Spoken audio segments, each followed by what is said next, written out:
This is not a true story, but it's true to us.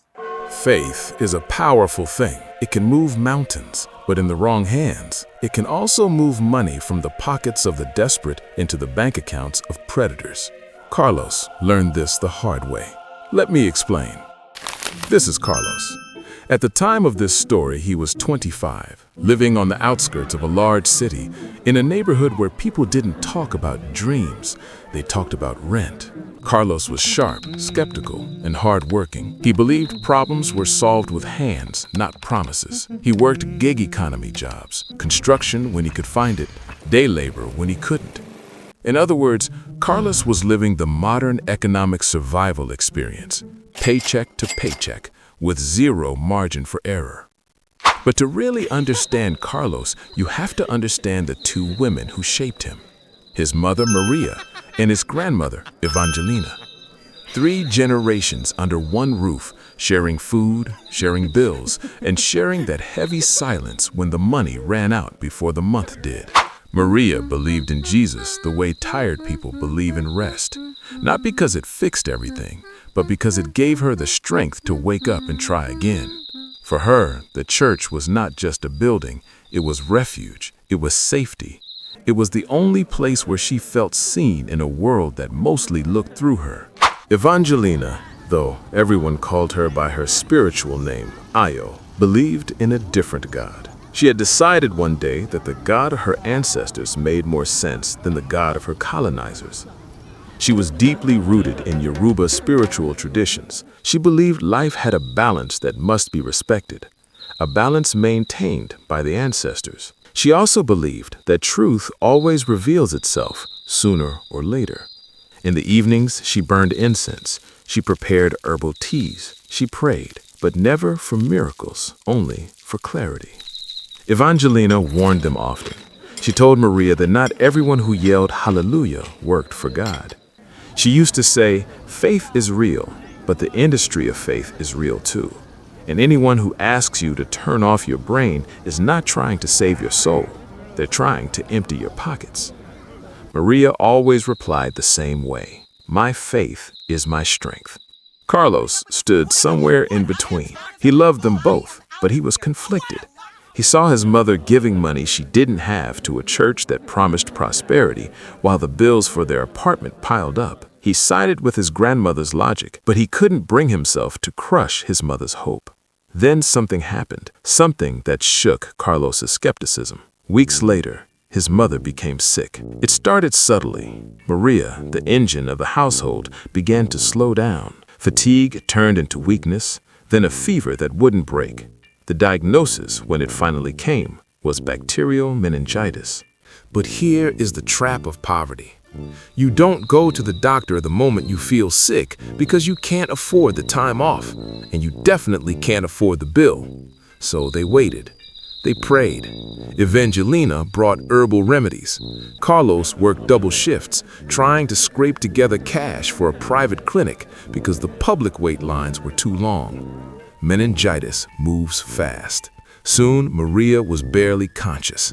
She was burning up, frightened, and in her desperation, she asked for the one thing she believed could save her: the pastor. His name was Fernando, Bispo Fernando. Bispo Fernando was the pastor of the local neo-Pentecostal church Maria attended, and it took a full week after Maria requested his visit for him to arrive at their cramped apartment. Why? Well, Bispo was a busy man of God. He was so busy he could afford to lose a church member or two. Surely God understood his schedule. When he finally arrived, the contrast was blinding. He was wearing a tailored suit and a gold watch that caught the meager light of their apartment. And this was where the seduction began. He sat beside Maria's bed, held her hand, spoke softly, prayed with warmth and confidence.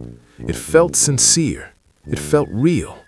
Even Carlos, the skeptic, felt it, or at least he wanted to believe it. And if what his mother had been talking about for so long was real, it was time to see it proven. Evangelina watched silently from the doorway. She said nothing, because sometimes warnings only make sense after the damage is done. Once the prayer was finished, the pastor didn't ask for money, not yet. He simply told Maria, "God will heal you. I feel it in the spirit. Your faith has opened the door." 2 days later, they managed to get the tests done. The doctors were confused. The infection was gone. The symptoms had resolved. It was remission. Was it a miracle? Was it the body fighting it off? Luck? Or was it God? For Maria, it was clear. This was divine intervention. And unexpectedly, Carlos started to agree. For the first time in his life, the invisible felt visible. And belief, once awakened, is easy to guide. Carlos started attending church. And it was wonderful at first.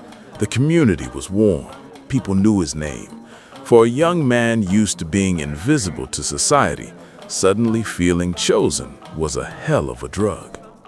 Bispo Fernando took Carlos under his wing, but slowly the teaching shifted. It stopped being about love and started being about economics. He taught Carlos that demons were responsible for poverty, that the devil was the reason rent was high. Every job rejection, every unexpected bill, every time the car broke down, that wasn't bad luck, that was spiritual warfare. And in a weird, twisted way, it was comforting. It was easier to blame an invisible demon than to accept that the economic system is designed to keep you poor. More importantly, Fernando had a solution. It was called sowing seeds. The logic was simple. You give money to the church, the seed, and God multiplies it back to you, the harvest. It was a slot machine where God guaranteed a win. Carlos started giving. Small amounts at first. Fernando publicly praised him, told the congregation, "Look at the faith on this young man. God is going to bless him abundantly." Carlos felt seen, valued, a VIP in the kingdom. But here was the reality underneath the warmth. Carlos was giving money he didn't have. He was borrowing from friends. He was cutting the grocery budget. The bills were piling up and debt collectors were calling. He was working 2 jobs and moving backward.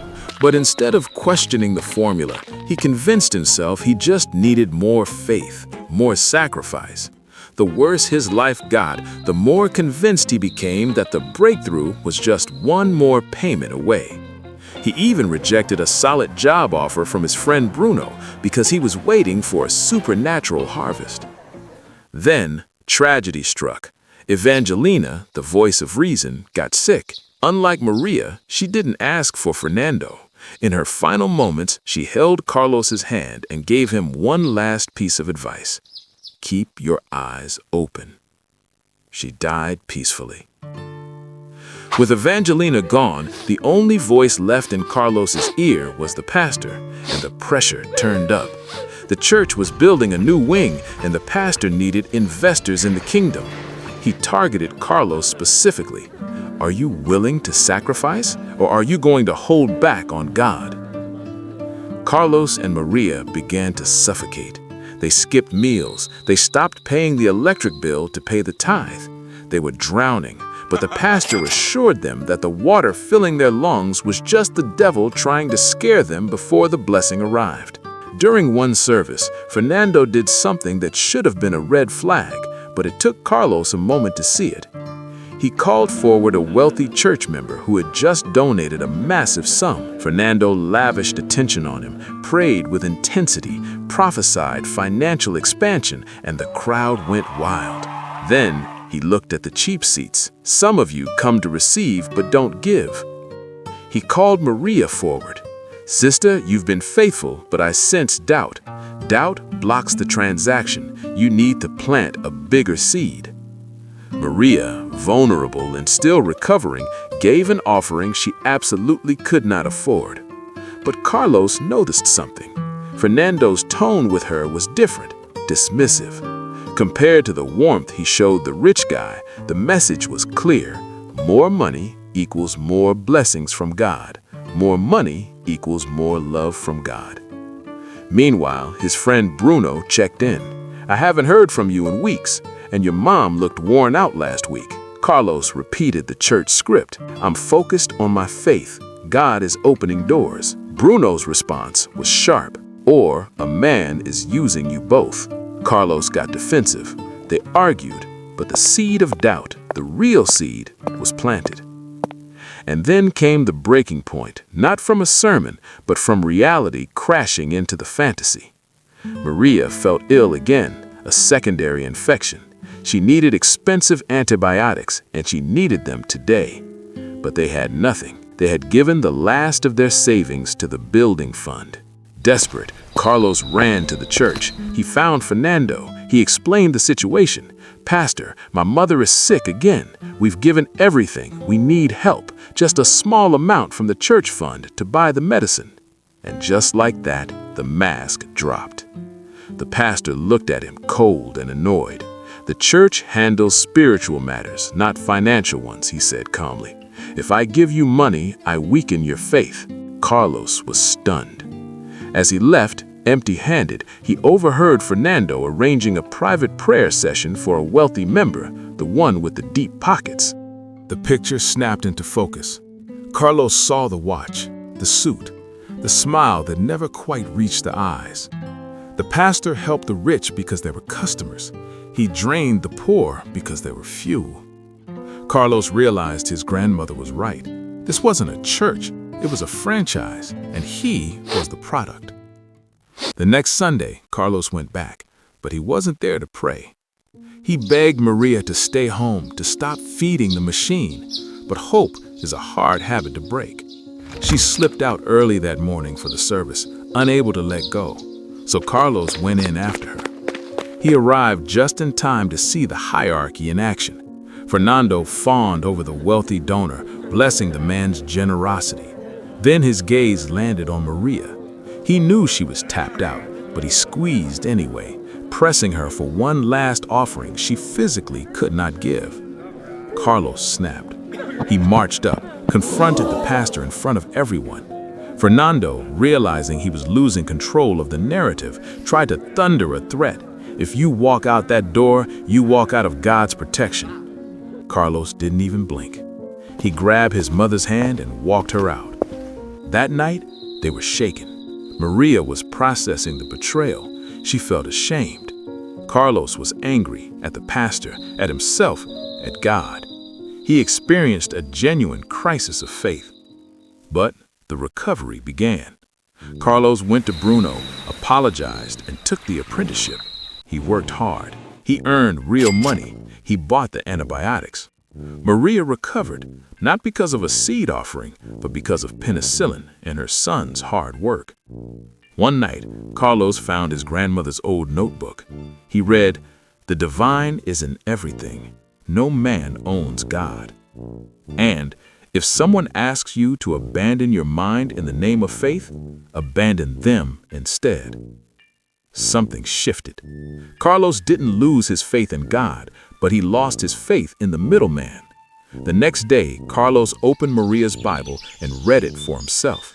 He found passages that contradicted everything Fernando had taught. Beware of false prophets. The Bible didn't support Fernando.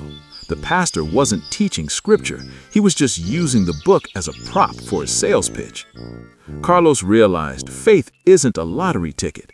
It's the strength to get out of bed and do the work. This story doesn't end with riches or miracles. It ends with clarity.